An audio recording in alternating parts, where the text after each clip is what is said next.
Cool. Hi, Steph. How are you? I'm good. How are you? I'm very well, thank you. I'm very well. Thank you for talking to us today about positive stories for negative times and your brilliant play, The Pack. And I was just going to ask you if you could tell us a wee bit about what the play is about.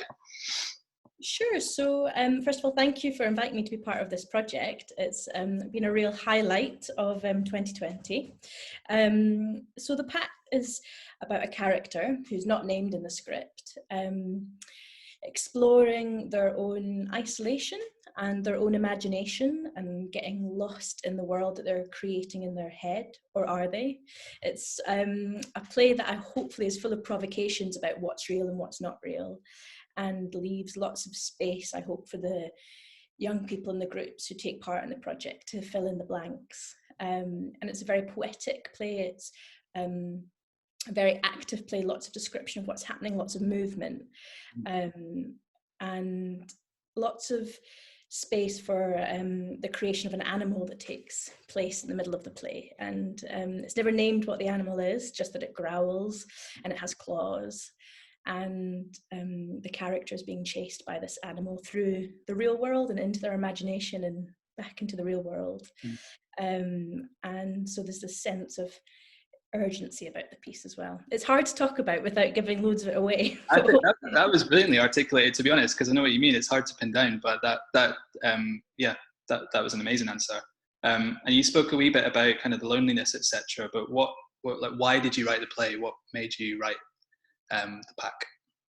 Yeah, well, I think obviously it was slightly in response to the world at the time of writing, but also I think a lot of my work deals with loneliness and the different manifestations of loneliness, because I think it is a universal feeling. At some point, we've all felt different degrees of loneliness. And I think particularly as a young person, it can be really hard to name it and call it out. Well, as an adult, it's hard, so it's even harder when you're a younger person. And I think for me, it's a feeling that can manifest in so many different ways, into anger, into sort of frantic energy, into stillness.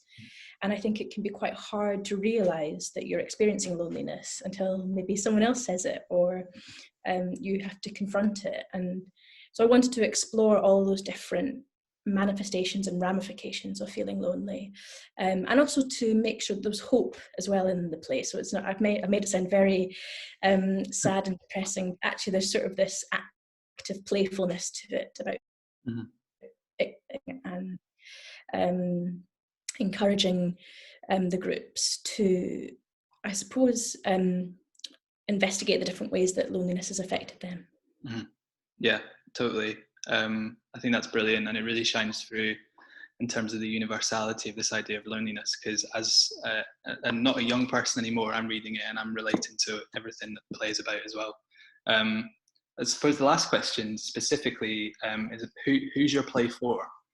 I mean, I hope for everyone. Yeah. I hope that there's something for everyone to engage with. Obviously, it's aimed for younger performers, but I hope that, even like the parents who watch it, or people who are interested in this project, can watch and see some of themselves. I don't think it's too age specific, and hopefully it speaks to a universal feeling of wanting to connect but not knowing how, but ultimately finding connection in a person.